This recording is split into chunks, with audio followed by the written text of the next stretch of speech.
Assalamualaikum warahmatullahi wabarakatuh. Perkenalkan, nama saya Desi Habita Asri dari Prodi Teknik Informatika Fakultas Teknik Universitas Pasundan dengan NRP 2330405. Di sini saya akan membahas beberapa pertanyaan yang akan kita bahas setelah ini. Oke, baik, langsung saja kita bahas ke pertanyaan yang pertama. Yang pertama, jelaskan pengertian perangkat lunak dan rekayasa perangkat lunak. Perangkat lunak adalah kumpulan instruksi atau program yang dirancang untuk menjalankan fungsi atau tugas tertentu pada komputer. Selain itu, perangkat lunak juga mencakup data elektronik yang dapat diakses, disimpan, dan dikelola oleh komputer untuk berbagai keperluan. Perangkat lunak berperan sebagai penggerak perangkat gas atau hardware, memungkinkan komputer atau perangkat lainnya bekerja sesuai dengan tujuan penggunaan. Di sini ada komponen perangkat lunak. Yang pertama, program. Program ini merupakan instruksi yang ditulis dalam bahasa pemrograman. Yang kedua, ada dokumentasi. Dokumentasi ini merupakan petunjuk dan informasi tambahan tentang perangkat lunak. Dan yang terakhir ada data. Data merupakan informasi yang digunakan atau diproses oleh program. Selanjutnya, rekayasa perangkat lunak adalah disiplin ilmu yang berfokus pada pengembangan, pemeliharaan, dan manajemen perangkat lunak dengan pendekatan sistematis, terorganisir, dan terukur. Tujuannya adalah menghasilkan perangkat lunak berkualitas tinggi, mudah dipelihara, serta sesuai dengan kebutuhan pengguna. Rekayasa perangkat lunak berfungsi sebagai jembatan antara pengguna dan perangkat keras, dengan memastikan perangkat lunak dapat memenuhi kebutuhan pengguna dan bekerja secara optimal pada perangkat keras. Cakupan rekayasa perangkat lunak. Yang pertama, analisis kebutuhan yang berfungsi sebagai mengidentifikasi kebutuhan pengguna. Dan yang kedua ada perancangan, di mana perancangan ini merancang arsitektur dan desain perangkat lunak. Selanjutnya ada pengembangan. Pengembangan ini mengimplementasikan desain menjadi program. Selanjutnya ada pengujian. Pengujian ini bertugas untuk memastikan perangkat lunak bebas dari kesalahan. Yang terakhir, pemeliharaan. Pemeliharaan ini memperbaharui dan memperbaiki perangkat lunak sesuai kebutuhan. Rekayasa perangkat lunak mengutamakan prinsip-prinsip rekayasa untuk menciptakan solusi perangkat lunak yang efisien, dapat diandalkan, dan berorientasi pada pengguna. Selanjutnya, pertanyaan nomor 2, aktivitas pengembangan perangkat lunak secara garis besar terdiri dari pengkodean, analisis, pengujian, dan perancangan. Berdasarkan deskripsi tersebut, jawablah pertanyaan di bawah ini. Pertama, deskripsikan setiap tahapan aktivitasnya. Yang kedua, deskripsikan apa produk yang dihasilkan dari analisis dan pengkodean. Urutkan dengan benar tahapan aktivitasnya.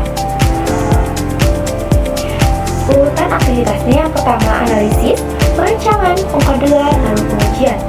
Kita mulai dari analisis. Analisis menghasilkan aktivitas utama. Yang pertama, mengidentifikasi kebutuhan fungsional dan non-fungsional. Yang kedua, mengidentifikasi spesifik kebutuhan perangkat lunak. Hasil akhir dari analisis yaitu dokumen kebutuhan yang menjadi dasar untuk tahap berikutnya. Selanjutnya, perancangan. Aktivitas utamanya yang pertama, merancang arsitektur perangkat lunak, membuat diagram desain, lalu menentukan antarmuka pengguna. Hasil akhir dari perancangan adalah dokumen desain perangkat lunak. Selanjutnya, pengkodean. Aktivitas utama dari pengkodean adalah menulis, mengintegrasikan, dan mengoptimalkan kode, lalu menggunakan alat bantu untuk menghasilkan kode yang efisien.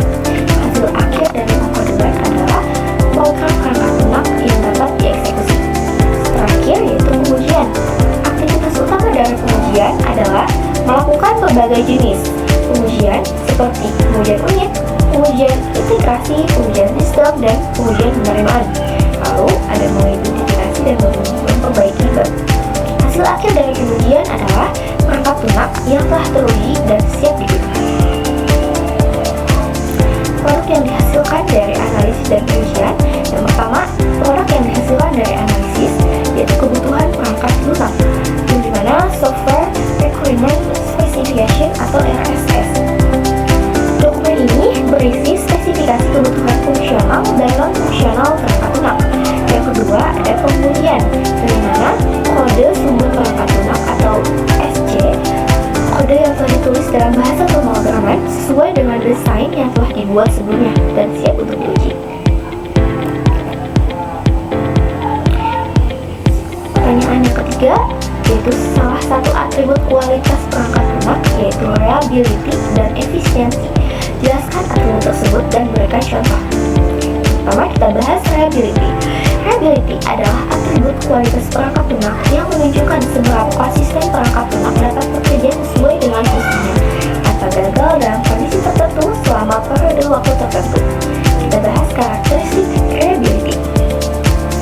Yang pertama ada fault tolerance, di mana perangkat lunak dapat terus berfungsi meskipun terjadi kesalahan kecil. Selanjutnya ada recoverability, merupakan kemampuan perangkat lunak untuk pulih dari kegagalan atau gangguan. Yang terakhir ada stability, di mana perangkat lunak tidak mengalami crash atau error saat digunakan. Oke, contoh reliability yang pertama ada sistem perbankan online. Aplikasi pembayaran seperti mobile banking harus dapat diandalkan untuk transaksi seperti transfer dana atau cicilan saldo tanpa kegagalan. Yang selanjutnya ada sistem kendali pesawat, di mana software autopilot di pesawat harus berfungsi dengan sangat andal untuk menjaga keselamatan penerbangan. Selanjutnya kita bahas efisiensi. Efisiensi adalah atribut yang mengukur seberapa baik perangkat lunak menggunakan sumber daya sistem seperti waktu pemrosesan, memori, dan energi. Untuk menjalankan tugasnya, perangkat lunak yang efisien mengoptimalkan penggunaan sumber daya dengan tetap memberikan hasil yang diinginkan. Kita bahas karakteristik dari efisiensi terlebih dahulu. Yang pertama ada time efficiency, yaitu waktu yang diperlukan perangkat lunak untuk menyelesaikan tugas. Selanjutnya ada resource utilization, yaitu pemanfaatan sumber daya seperti CPU, RAM, dan bandwidth jaringan secara optimal. Selanjutnya kita bahas contoh dari efisiensi. Yang pertama ada browser web cepat, yang dimana browser seperti Google Chrome dioptimalkan untuk membuka halaman web dengan cepat sambil meminimalkan penggunaan. Yang kedua ada aplikasi navigasi GPS, di mana aplikasi seperti Google Maps memproses data lokasi secara efisien sehingga dapat memberikan panduan rute dengan cepat tanpa menguras baterai secara signifikan. Selanjutnya kita bahas pertanyaan nomor 4. Tahapan pengembangan perangkat lunak akan melakukan aktivitas analisis yang bertujuan untuk mendapatkan kebutuhan pengguna yang akan dituangkan ke dalam sistem. Analis dalam memproses kebutuhan perangkat lunak tidak akan cukup hanya satu kali pertemuan, karena lazimnya akan terjadi perubahan-perubahan kebutuhan. Bahkan ketika sudah masuk ke tahapan aktivitas pengkodean. Dari deskripsi tersebut, menurut Anda sebagai developer, apa yang akan Anda pilih model proses yang dapat menangani hal tersebut? Jelaskan alasannya. Oke. Alasannya memilih model agile karena yang pertama ada stabilitas terhadap perubahan kebutuhan. Kenapa? Karena model agile memungkinkan penyesuaian kebutuhan pengguna sepanjang proses pengembangan. Hal ini sangat penting karena kebutuhan sering berubah karena ketika kemudian sudah dimulai. Yang kedua, pendekatan iteratif dan inkremental, yaitu agile bekerja dalam siklus iterasi yang singkat, biasanya 1-4 minggu, di mana pengembang dapat terus memperbaiki dan menambah fitur berdasarkan masukan pengguna. Setiap iterasi menghasilkan produk yang dapat diuji dan dievaluasi oleh pengguna. Yang ketiga, kolaborasi aktif dengan pengguna, yaitu agile menekankan komunikasi yang erat antara tim pengembang dan pemangku kepentingan. Hal ini memungkinkan kebutuhan dan harapan pengguna dipahami dengan baik. Yang keempat, manajemen risiko yang baik. Dengan mengembangkan perangkat lunak secara bertahap, masalah atau kesalahan dapat ditemukan lebih awal, sehingga risiko kegagalan proyek dapat diminimalkan. Yang terakhir, prioritas pada nilai bisnis, yaitu agile memungkinkan pengembang untuk fokus pada fitur-fiturnya yang memiliki nilai paling tinggi bagi pengguna terlebih dahulu. Ini memastikan bahwa perangkat lunak memenuhi kebutuhan pengguna secara cepat. Contoh penerapan agile yang pertama ada Scrum dari framework. Dalam Scrum, kebutuhan pengguna dapat dicatat dalam backlog dan disusun berdasarkan prioritas. Tim pengembang bekerja dalam sprint atau periode kerja singkat, di mana setiap sprint menghasilkan perangkat lunak yang dapat digunakan. Yang kedua adalah Extreme Programming atau XP, yang dimana XP berfokus pada iterasi cepat, pengujian berkelanjutan, dan komunikasi aktif untuk menangani perubahan kebutuhan. Oke, kesimpulan kenapa saya memilih metode Agile, karena model Agile sangat sesuai untuk situasi di mana kebutuhan sering berubah dan memerlukan adaptasi cepat. Dengan pendekatan iteratif dan kolaboratif, Agile memastikan perangkat lunak yang dihasilkan tetap relevan dan memenuhi kebutuhan pengguna secara optimal. Selanjutnya, pertanyaan nomor 5, yaitu di dalam framework model proses terdapat aktivitas pemrela dan di dalamnya ada elemen yang dinamakan dengan Software Configuration Management atau SCM. Jelaskan fungsi dari aktivitas pemrela dan SCM tersebut. Oke, dari kita bahas aktivitas pemrela tersebut, yaitu aktivitas umbrella adalah serangkaian aktivitas pendukung yang berjalan secara paralel dengan aktivitas inti dalam pengembangan perangkat lunak seperti analisis, perancangan, pengkodean, dan pengujian. Aktivitas ini tidak menghasilkan produk perangkat lunak secara langsung, tetapi sangat penting untuk memastikan bahwa proses pengembangan berjalan dengan lancar, efisien, dan terorganisir. Fungsi aktivitas umbrella yang pertama, manajemen project, yang dimana manajemen project ini mengelola jadwal, anggaran, sumber daya, dan risiko project perangkat lunak. Yang kedua, pengendalian kualitas, yaitu memastikan perangkat lunak memenuhi standar kualitas yang diharapkan. Yang ketiga, Software Configuration Management atau SCM, yaitu mengelola perubahan yang terjadi pada perangkat lunak selama proses pengembangan. Yang keempat, pengukuran dan evaluasi, di mana mengumpulkan data untuk mengevaluasi kerja proyek dan perangkat lunak. Yang kelima, dokumentasi, yaitu mencatat seluruh proses mulai dari kebutuhan hingga pengujian untuk referensi di masa depan. Yang terakhir, manajemen risiko, itu di mana mengidentifikasi, menganalisis, dan mengurangi risiko yang dapat memenuhi keberhasilan proyek. Oke, selanjutnya kita bahas SCM. SCM adalah elemen dalam aktivitas umbrella yang berfungsi untuk mengelola perubahan pada konfigurasi perangkat lunak seperti kode sumber, dokumen, dan aset lainnya yang terkait dengan pengembangan perangkat lunak. SCM sangat penting untuk menjaga konsistensi dan integritas perangkat lunak di seluruh siklus pengembangannya. Fungsi aktivitas dari SCM yang pertama, kontrol versi, yang dimana kontrol versi ini mengelola berbagai versi kode sumber atau dokumen untuk mencegah konflik antar pengembang. Contohnya adalah penggunaan alat seperti Git untuk mencatat perubahan dan memungkinkan rollback jika diperlukan.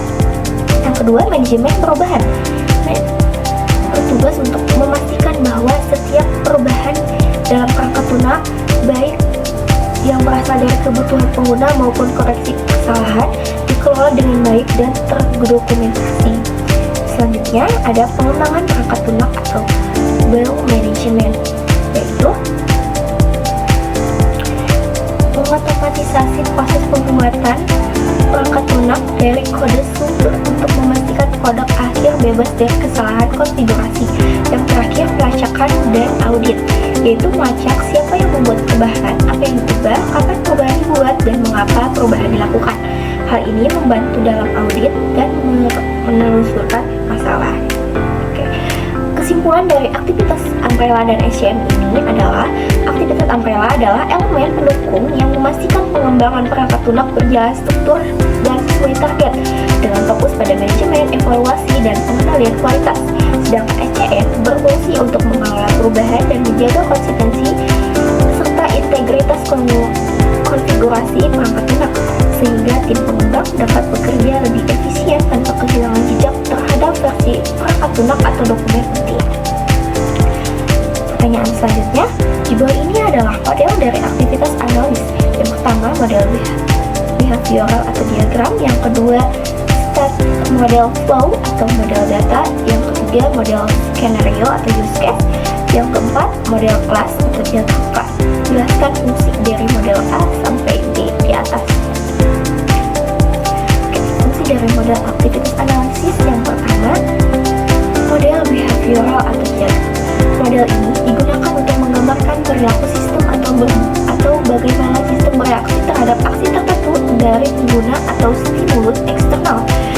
biasanya diimplementasikan menggunakan diagram aktivitas atau diagram urutan, yaitu sequence diagram dalam UML.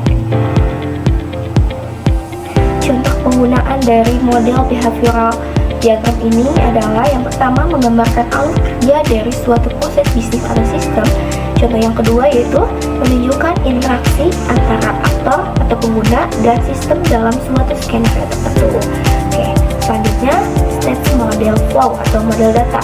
Model ini bertujuan untuk memetakan perubahan keadaan state suatu sistem atau objek berdasarkan aksi atau peristiwa tertentu. Biasanya ini direpresentasikan dengan suatu diagram yang menggambarkan transisi antar state berdasarkan input atau kondisi. Contoh penggunaan model state model flow ini yang pertama dalam sistem pemesanan tiket. Model ini dapat menggambarkan perubahan state tiket, misalnya tiket dipesan, lalu tiket dibayar, lalu tiket diterbitkan, lalu tiket digunakan. Oke, selanjutnya model skenario atau use case. Model ini digunakan untuk mendeskripsikan skenario atau alur interaksi antara pengguna dan sistem untuk mencapai tujuan tertentu. Representasi utamanya adalah diagram use case yang menggambarkan hubungan antara aktor dan fungsionalitas sistem. Contoh penggunaannya pertama dalam aplikasi e-commerce. Use case dapat menunjukkan bagaimana pengguna mendaftar akun, mencari produk, atau melakukan pembayaran. Contoh yang kedua yaitu membantu memahami kebutuhan fungsional sistem dari sudut pandang pengguna. Selanjutnya ada model kelas diagram kelas. Model ini digunakan untuk menggambarkan struktur statis sistem dalam bentuk kelas, atribut, metode, dan hubungan antar kelas. Ini adalah elemen utama dalam perancangan berorientasi objek. Contoh penggunaannya dalam sistem perpustakaan. Diagram kelas dapat menggambarkan entitas seperti buku, anggota, dan transaksi beserta atribut dan relasi seperti buku dipinjam oleh anggota, lalu transaksi mencatat informasi peminjaman. Pertanyaan selanjutnya yaitu ketika perkuliahan selesai, dosen akan membuka akses untuk kehadiran di kelas. Jika sudah dibuka, maka mahasiswa dapat melakukan kehadiran dengan melakukan scanning barcode di handphone masing-masing mahasiswa.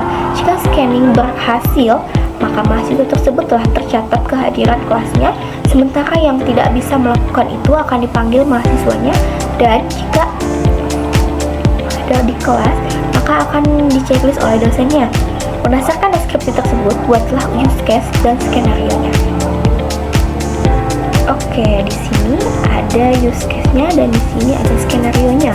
Di mana di sini ada 3 aktor yaitu dosen, mahasiswa, dan sistem kehadiran.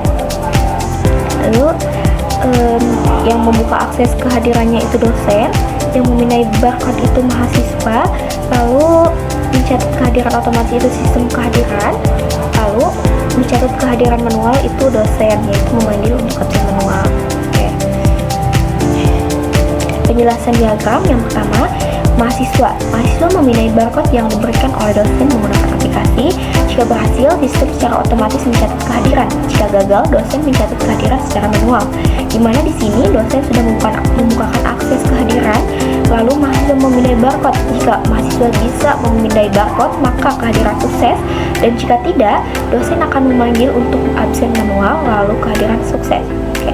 Sistem kehadiran bertugas untuk mencatat kehadiran mahasiswa secara otomatis secara barcode dipindai, di mana pada saat kehadiran sukses, sistem kehadiran akan bertugas untuk mencatat kehadiran mahasiswa secara otomatis. Oke, selanjutnya tugas dosen, di mana membuka akses kehadiran dengan menampilkan barcode. Dosen membuka akses kehadiran lalu membukakan barcode untuk mahasiswa. Jika ada mahasiswa yang tidak berhasil memilih barcode, dosen memeriksa keberadaan mahasiswa dan mencatatnya secara manual. Dan di mana di sini dosen memanggil untuk absen manual. Selanjutnya, pertanyaan selanjutnya yaitu perhatikan deskripsi gambar 2 ini. Bisa dibaca. Lanjutannya, functionality, external interface, performance, attributes.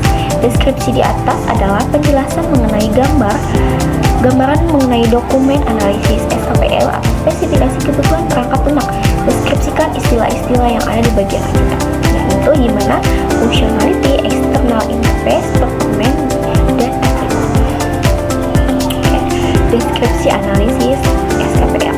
Yang pertama, functionality, yang dimana mengacu pada kemampuan perangkat lunak untuk melakukan tugas atau fungsi yang diminta oleh pengguna. Fungsionalitas mencakup semua layanan dan fitur yang diharapkan dari sistem sesuai dengan kebutuhan yang telah ditentukan. Contohnya, dalam aplikasi perbankan, fungsionalitas termasuk transfer uang, pembayaran tagihan, dan pemeriksaan saldo. Yang kedua ada external interface, yang dimana menggambarkan cara perangkat lunak berinteraksi dengan entitas eksternal seperti pengguna perangkat keras, sistem lain, atau jaringan. Ini mencakup definisi protokol, format data, atau API yang digunakan untuk komunikasi.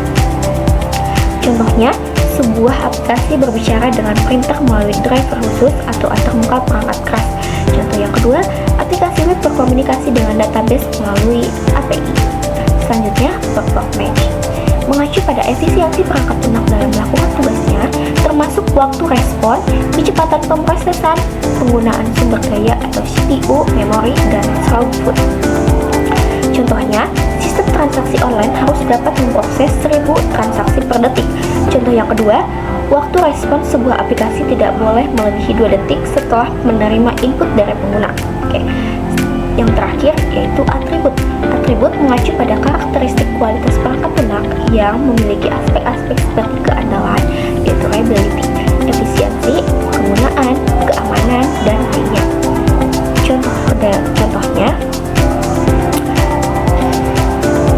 Contoh dari reliability di sini, aplikasi tetap berjalan tanpa gangguan selama 99,99% waktu operasi.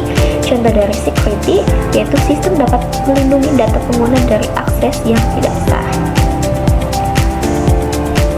Oke, segitu saja pertanyaan-pertanyaan yang kita bahas. Mohon maaf apabila ada salah. Wabillahi taufiq wal hidayah. Wassalamualaikum warahmatullahi wabarakatuh.